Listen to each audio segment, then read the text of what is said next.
여러분 안녕하십니까? 이진권 TV입니다. 시사논평 2심 전심 오늘 이야기 시작하겠습니다. 정경심 교수요. 그 혐의 내용을 보니까 정말 가지가지입니다.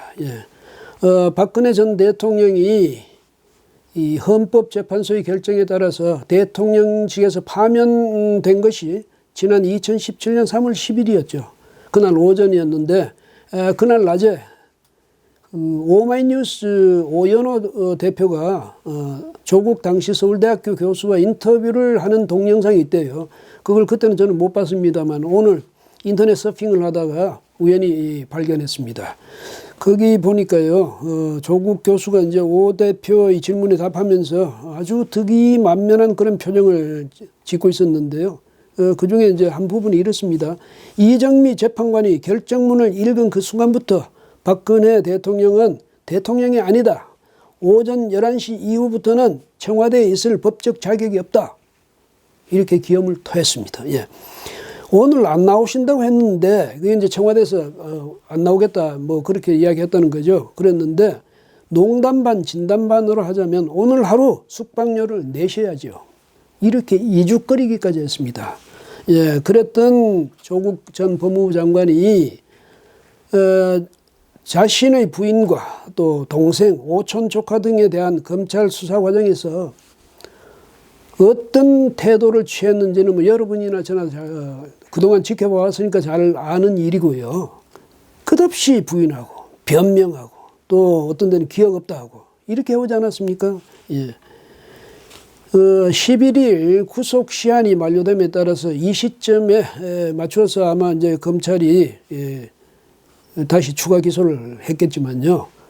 그 추가 기소의 혐의가요.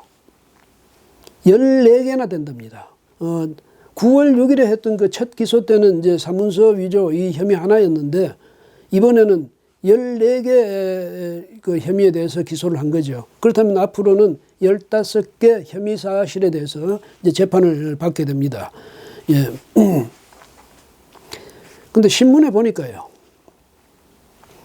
정경심 교수가 한 일이라면서 정말 갖가지 해괴한 그런 행태들이 제목으로 뽑혀 있었습니다. 그거 제가 한두 개를 소개할게요. 미용사, 페북 친구 이름까지 빌려 차명 거래, 실험실 견학하고 논문 일저자, 수초 접시물 갈고 논문 초록 저자. 거기다 또 이런 것도 있습니다. 딸, 호텔 인턴도 위조. 뭐 그 밖에도 많지만 이 정도로 하죠. 뭐 어쨌든 물론 검찰 공소장 내용이라든지 언론 보도 내용이 다 진실이다 이렇게 말할 수는 없습니다. 진실이 아닌 것도 있기는 있겠죠.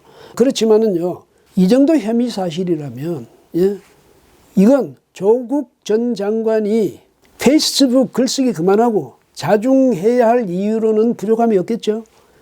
또 이 문 대통령을 비롯한 정권 실세들에게도 이게 적어도 더 이상 조국 편들기 그만하고 그 다음에 국민들에 대해서 사과는 아니더라도 최소한 그 유감 표명 정도는 해야 할 이유로서도 부족함이 없는 것 아니겠습니까?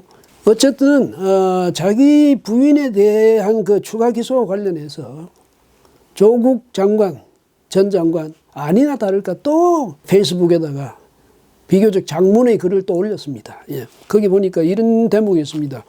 저도 조만간 검찰 조사를 받을 것입니다.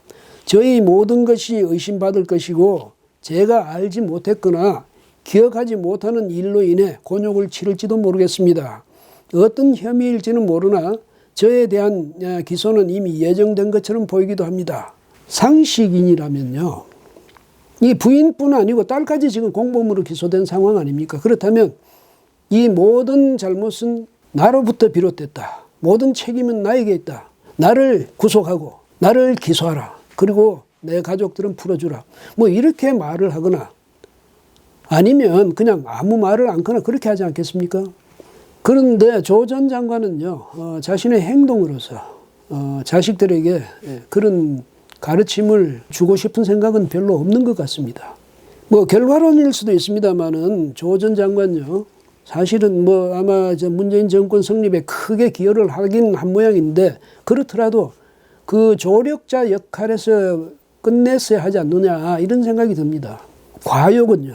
너무 지나친 욕심은 그보다 더 많은 것을 잃게 하거든요. 자신이 또 자신의 가족이 고도의 정직성을 자신하고 그걸 과시할 정도가 아니라고 판단됐다면 아주 높은 자리, 또 빛나는 자리, 남의 눈에 띄는 자리, 그런 자리는 탐하지 말았어야죠. 그렇게 너무 지나치게 욕심을 부렸던 바람에 자신의 가족은 물론이고 친지, 심지어 문 대통령까지도 난처한 처지로 내몰지 않았습니까? 그런 결과가 됐죠. 왜냐하면 문 대통령이 지금까지도 조국 전 장관의 결백을 믿는 것 같은 그런 언급을 하고 있거든요.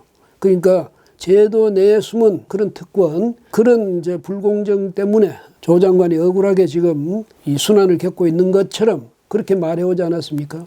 그런데 만약입니다.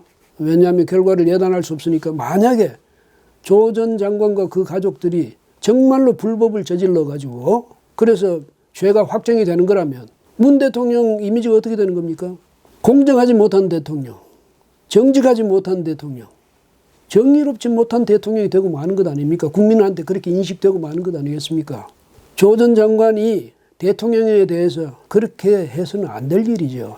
이건 뭐 다른 얘기는 합니다만은 조국 전 장관이 자기 정당화를 위해서 페이스북에 글쓰기 이걸 언제까지 할까요?